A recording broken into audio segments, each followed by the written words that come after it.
A few people that I've talked to make buying a rental property in Ontario sound impossible. It may feel impossible to you, but with the right steps, the right numbers, and the right strategy, it's absolutely doable for anybody today. What I'm going to do is I'm going to break down exactly how to buy your first rental property in Ontario step by step so you don't get overwhelmed, you don't get ripped off, and everything goes smooth. Welcome back, guys. I'm Jeff and I invest in Northern Ontario real estate here in Canada. If you've been wanting to buy your first rental property for a while now and don't know where to start, this video may be super valuable to you. It's going to have no fluff, no hype, just a clear walkthrough step by step from the time you decide you want to buy till closing. So the biggest mistake most people make is starting by finding a property without actually having a clear budget. In Ontario, most lenders will want 20% down for rental properties. A strong credit score of 680 plus is ideal. Around 740, I think, gets you better rates, and solid debt ratios, or TDS. So that means if you're looking at a duplex, say for $400,000, you need $80,000 down. Closing costs you can structure in about $8,000 to $12,000, and then you're going to want a cash buffer for repairs. I try to shoot for another 10%. Now, $80,000 may seem like a lot, but let's not panic for a second and realize that down payments can come from savings.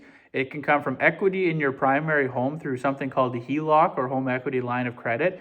You can have gifted funds from a family member if you have somebody willing to help you out. You can also get a co-signer, whether you're a spouse or another family member. And you can also do something called house hacking, but we'll get into that later on. Now, before you look at a single listing, you need to know your budget. You need to know how much you want to spend, and it will save you weeks of frustration later on. So Ontario is huge, as most of you guys know, and every market behaves differently. From where I am to about 4-hour drive away, which is the next big town, or even somewhere in between, the markets are all very different. Great cash flow markets that I was able to come up with in places like Northern Ontario are Thunder Bay, Sault Ste. Marie, places like Timmins. There is opportunities there. In Eastern Ontario, I found a few places like Cornwall and Brockville look like they're barely decent places for somewhere to cash flow based on what rent looks like compared to what a house is costing. In places like Southwestern Ontario, I'm not super familiar with it, but I know a few places said places like Windsor, Chatham, Sarnia were options. Correct me if I'm wrong in the comments, but those are places that I found just based on looking around what I could see. Now, if you're looking for a place that's going to appreciate, where you're going to have lower cash flow, but the prices are going to be higher, you're going to have places like the GTA, Ottawa, Hamilton, Kitchener-Waterloo, the suburbs of London. Places like those will usually increase in value more than the cash flow will at the end of the day. So if you're looking to buy your first rental property in a market that's probably going to pay for its own bills, you're probably going to want to start looking outside of the GTA area if that's where you are. Try to pick a city where rent is strong, house prices are reasonable, vacancy is low, so somewhere that's either growing or places where you have locations close to school, college, university, things like that. And you need to pick somewhere that you can actually afford the down payment as well. If a house is $1 million on average, you probably aren't going to be able to afford that as a first-time home buyer. Now, not all rental properties are created equal, and that's for anywhere in the world, not just Ontario. I know Ontario because that's where I am, but a hierarchy for beginners that's great to look at is your best options are going to be something like a duplex, whether it's a side-by-side or an up-down. Something like a triplex is a great option as well. It gives you one more unit to less vacancy issues with. Or even legal secondary suites are becoming very common in Ontario and the rest of Canada now to try to help with housing issues. Now, something like a duplex or a triplex or a legal second dwelling will give you more income streams. So now, like I said, a triplex, where if one tenant moves out, you still have two to pay the bills. Do you have a duplex, if one tenant moves out, you still have one to pay the bills.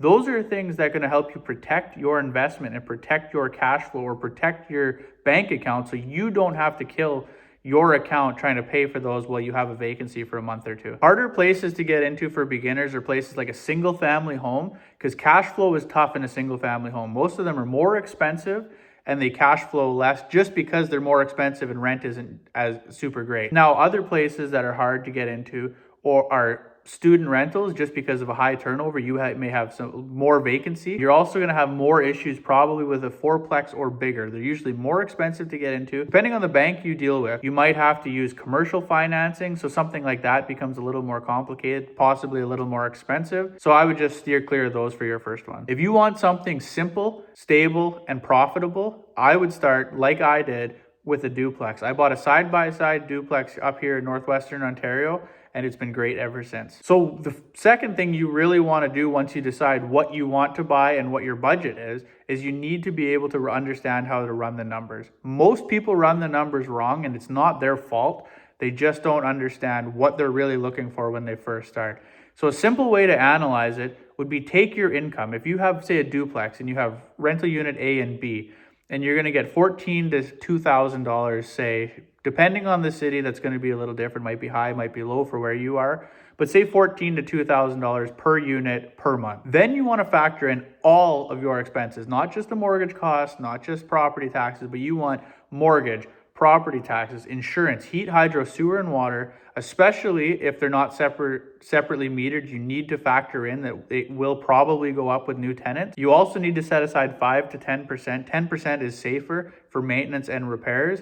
And if you're going to have a property manager, you need to factor that in as well. So based on that, we'll run a quick example. Say you buy a $400,000 place, like I had mentioned, $80,000 down payment. Rent is, say, $1,500 per side. So $3,000 total if it's a duplex. Now you have expenses, including heat, hydro, sewer, and water, maintenance, all that stuff, of about $2,300 per month. Now your cash flow, $500 to $700 a month. That's give or take. It might go up, might go down. Bills are more expensive sometimes in the winter. Certain ones are more in the summer.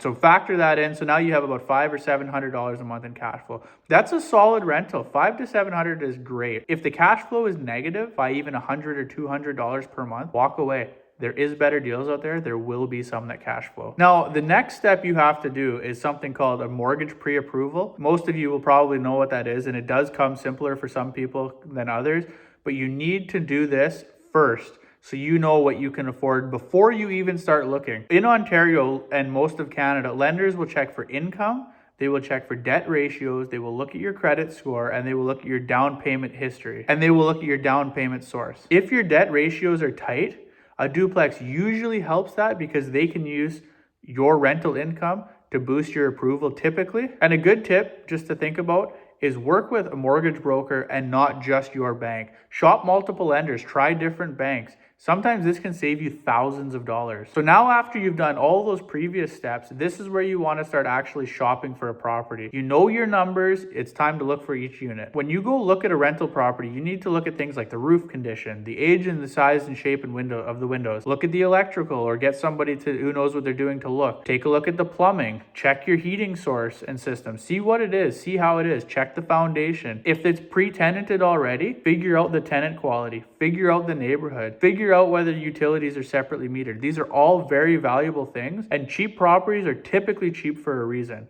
Sometimes it's an opportunity like I got lucky with, but it could potentially be a huge money pit. My advice would be to walk away from anything with structural issues unless you're really skilled in the issue that it is that you can fix it, or you're getting a huge discount that you can hire somebody who knows what they're doing to make it right without blowing your budget. Your next step would be to make an offer. When you find a good deal on something that after you run the numbers, the best thing to do in a competitive market is try to move quickly. Your offer should have the purchase price, the deposit amount, financing condition, usually about 5 days if you can, inspection condition if you don't know exactly what you're looking at, any clauses that protect you that you think you need, and a desired closing date that works with both yourself and the seller. I would never skip conditions to try to get something unless you're very experienced and the numbers are bulletproof. Now, if you did it privately or you did it through a realtor, once you have an accepted offer on a property, you need to finalize your financing. Just because you had a pre-approval doesn't mean you are approved. You need to finalize it and make sure the property is going to pass as well. Banks run information from the property against your loan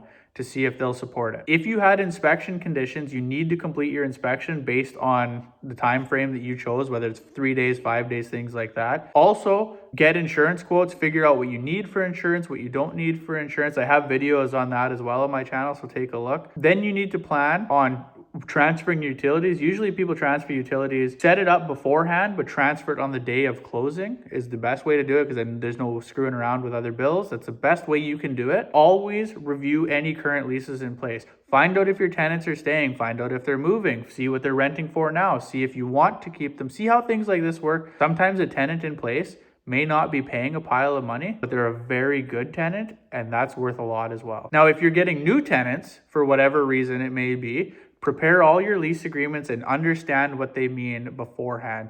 You must understand where you are, whether it's Ontario, Alberta, somewhere else, Saskatchewan, anything like that. Understand what the rules are.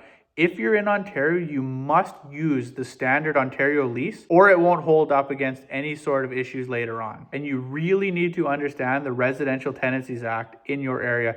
It very heavily protects tenants and it's not super protective of landlords. Now, your next thing you need to do is learn how to manage the property and start managing it yourself. You don't need to be a full-time landlord, but you do need to have systems in place to make it as efficient and simple as you can. Your responsibilities are going to be tracking things like expenses. You're going to respond to any sort of maintenance issues, handle rent increases within all of the rules within the Landlord Tenant Act, screen your tenants properly, keep your communication very professional. A really unprofessional tenant or landlord gets a bad name about them very quickly. If you don't want to manage this yourself, you need to factor in sometimes 8 to 10% for a property manager as well. Now, if everything went well with your first property, this is where the magic will happen. You can scale to a second and third and fourth property.